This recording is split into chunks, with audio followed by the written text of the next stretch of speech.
Olá, pessoal! Tudo bom? Eu sempre tenho essa mania, né, de perguntar tudo bem com vocês em vídeo, né? Pessoal, a aula de hoje vai ser basicamente sobre revisão criminal, tá? Vou compartilhar a tela.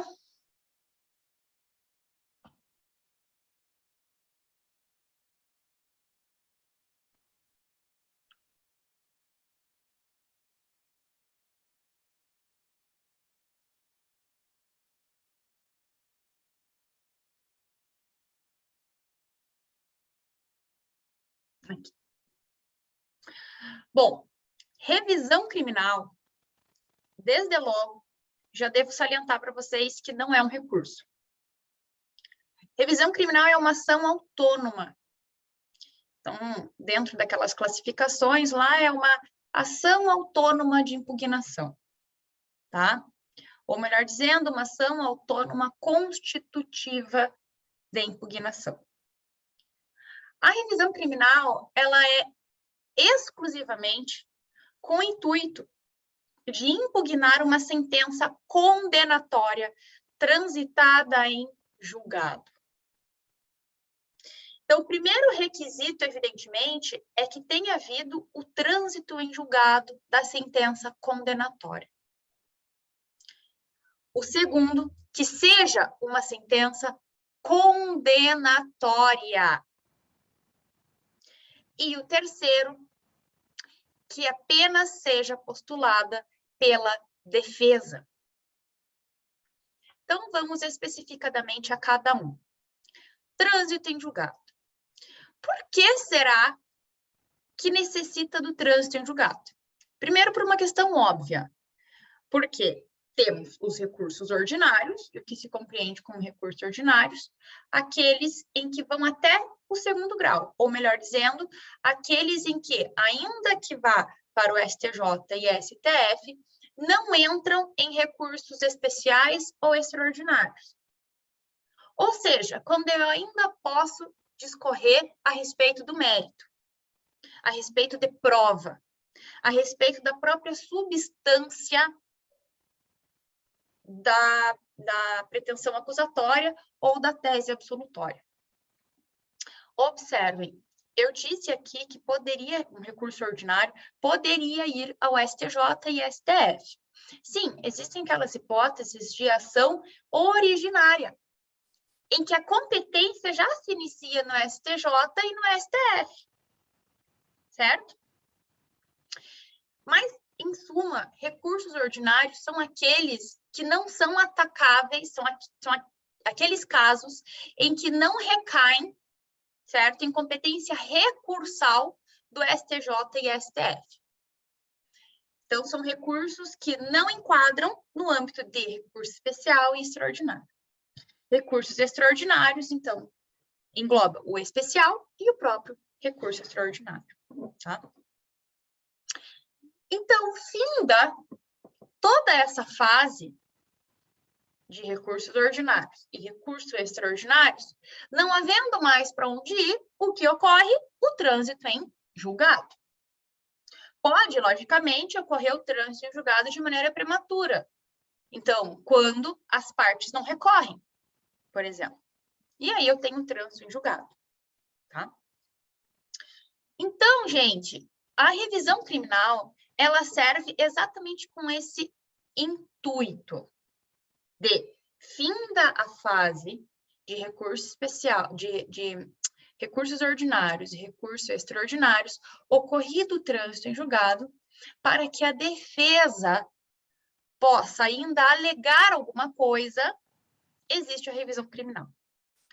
Esse alegar alguma coisa não é qualquer coisa.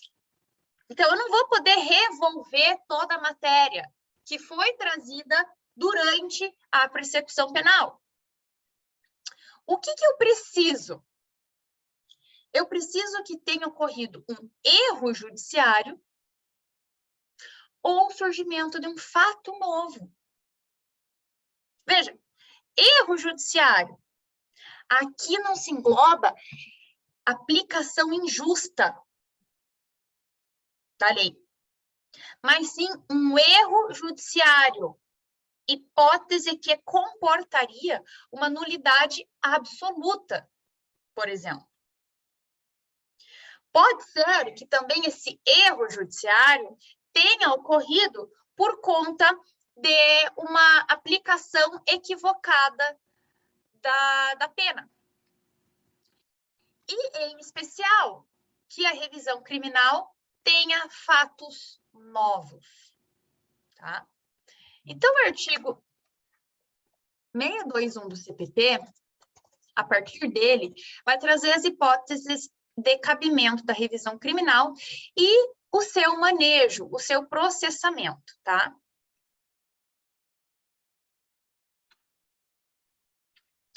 Então, a revisão dos processos findos, diz o artigo 621, será admitida quando a sentença condenatória for contrária ao texto expresso da lei penal. Então, eu não estou falando da hipótese de injustiça na aplicação da lei. Eu estou falando de hipótese em que eu tenha, por exemplo, uma nulidade, em que eu violei a expressão da lei ou a evidência dos autos.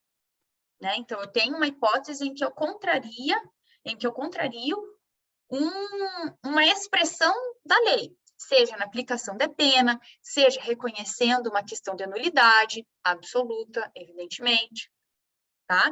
Então, eu preciso de uma violação expressa, ou seja, de um erro judiciário por conta de uma violação expressa ao texto da lei. Ou a evidência dos autos. Então, os autos, todas as provas que foram alocadas nos autos, elas evidenciam X. E a decisão foi absolutamente contrária a isso. A decisão condenatória foi absolutamente contrária a todas essas evidências dos autos. Tá? Essa é a primeira hipótese. Então, repito, não recai em caso de injustiça na aplicação de pena, mas sim em erro objetivo da expressão da lei, seja na aplicação de uma pena, né? Então, uma violação expressa objetiva ao texto da lei para aplicar uma pena, seja de reconhecimento de qualquer nulidade que não tenha sido reconhecida em âmbito absoluto, né? Ou, enfim, qualquer outra contrariedade expressa ao texto da lei, mas normalmente ocorre nessas duas hipóteses. Ou a evidência dos autos. Então, os autos, as provas dos autos demonstram X, o julgador decidiu por Y.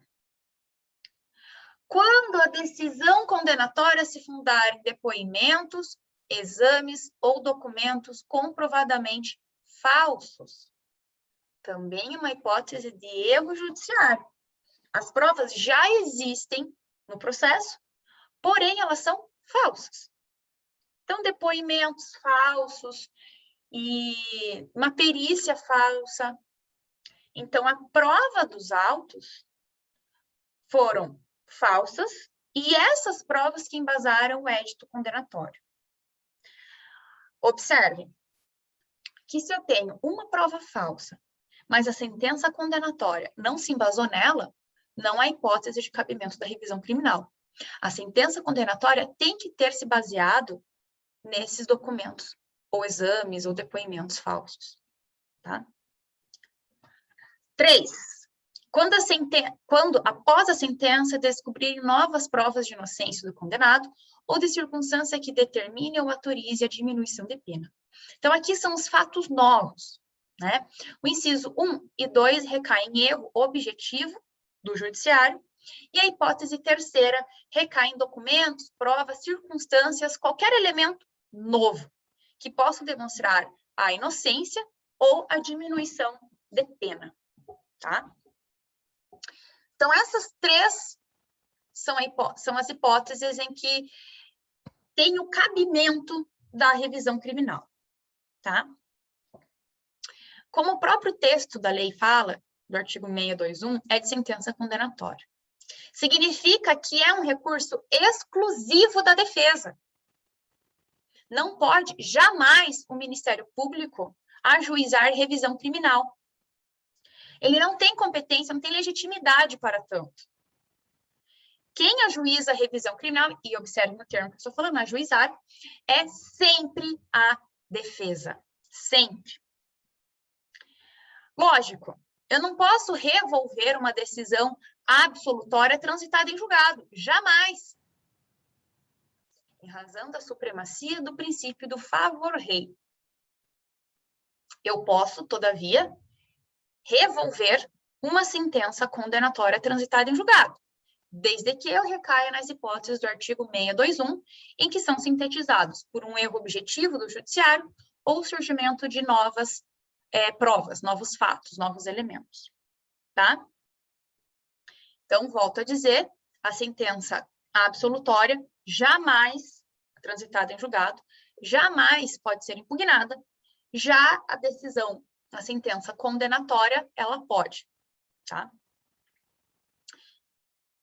É um princípio, é um pedido sempre feito em favor do condenado, ainda que ele já esteja cumprindo pena, tá?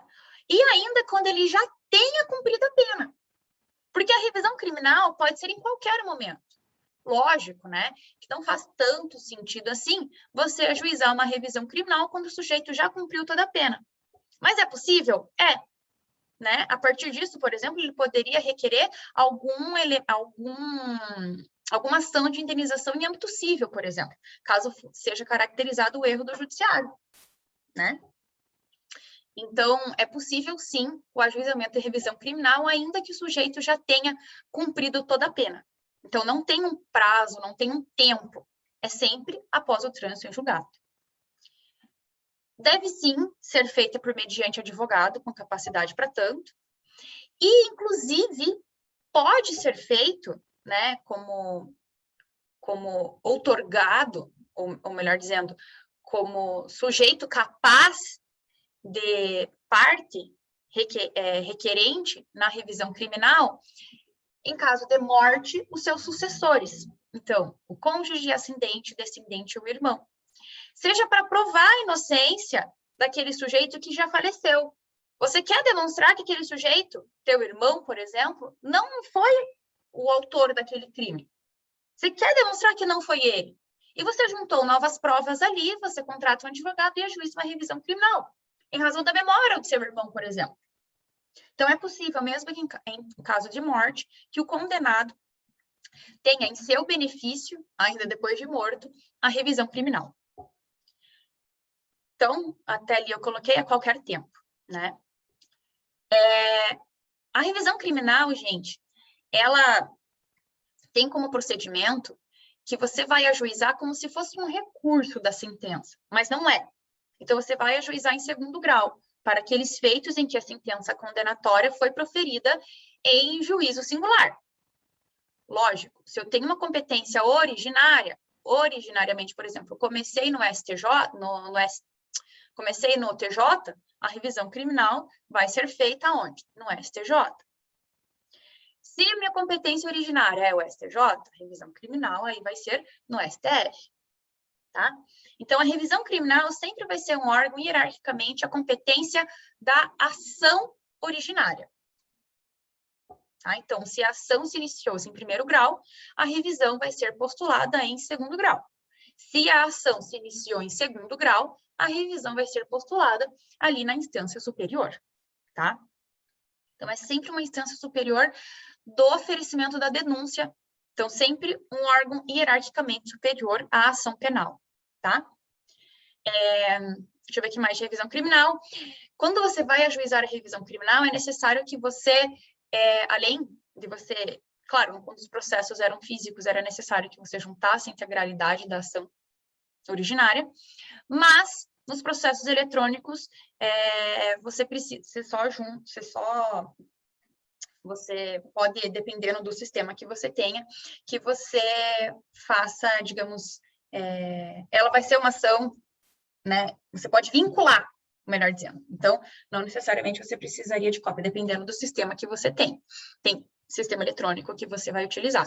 Tem casos em que você vai precisar baixar todo o processo originário e juntar na integralidade. Tem casos que você consegue vincular eletronicamente, tá?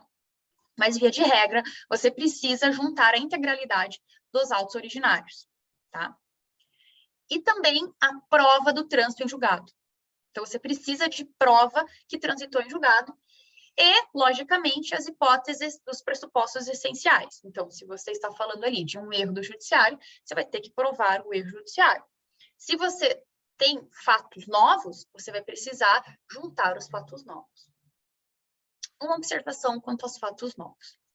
A jurisprudência entende que quando eu tenho uma prova nova, advinda de um depoimento, eu preciso entrar com um procedimento chamado justificação criminal. Ela corre em procedimento do processo civil, tá? Então, vamos supor que você ficou sabendo que não foi, que tem uma determinada testemunha, um determinado sujeito, que viu que não foi você que cometeu aquele crime. Só que, na época da instrução criminal, você não sabia da existência desse sujeito. Então, a Maria te viu cometer aquele delito, viu que não foi você que cometeu aquele delito, que foi o Jorge, por exemplo. Você tomou conhecimento dessa pessoa depois do trânsito em julgado. O que você deve fazer? Deve entrar com um procedimento chamado justificação criminal. Então, a Maria, ela vai fazer uma audiência perante um juiz, né, para que ela preste as suas declarações. Então, como se fosse uma audiência para ouvir aquela pessoa. Esse procedimento é considerado prévio ao ajuizamento da revisão criminal, quando esse fato novo é pautado em depoimentos. Então, ela tem que prestar um depoimento perante um juiz, tá? Mediante procedimento de justificação criminal, que recai no procedimento previsto de justificação do processo civil, tá? Professora, mas e se eu tenho uma ata notorial de uma conversa que eu tive com ela por conversa de WhatsApp? Ela disse no WhatsApp ali, eu fiz uma ata notorial em cartório, redigi ali, o escrivão foi lá, assinou, o cartorário foi lá, assinou, é verídica. Ainda assim, eu preciso da revisão criminal? Indico. Já vi há pouco entendimentos em que não basta a ata notorial para ajuizar a revisão criminal. Então, é necessário, sim, esse procedimento da justificação criminal. Interposta a revisão criminal, tá? Ela vai ser julgada por um órgão, por uma Câmara, que não julgou o teu procedimento na origem, então, da atuação, vamos supor que teve apelação ali, inicial, teve uma apelação do seu processo lá, na origem, teve apelação, então não vai ser aquela Câmara que vai julgar o seu caso, vai ser a outra Câmara. Então, vamos supor que foi a segunda Câmara que julgou a sua ação penal, o seu recurso, a sua apelação da ação penal, né? Esse juízo, ou melhor dizendo, essa Câmara que julgou a apelação, não vai ser a mesma que vai julgar a revisão criminal, tá? Então, se foi a segunda, vai ser, por exemplo, a primeira em revisão criminal, tá? Então, nunca vai ser a mesma. Lógico, se eu quero corrigir um equívoco, eu não posso utilizar os mesmos julgadores, certo? Gente, é isso de revisão criminal, tá? Na aula que vem, a gente vai entrar com HC, que é a aula mais legal que nós temos. E segunda-feira a gente se vê, tá? Beijo para vocês e qualquer dúvida estou à disposição. Até.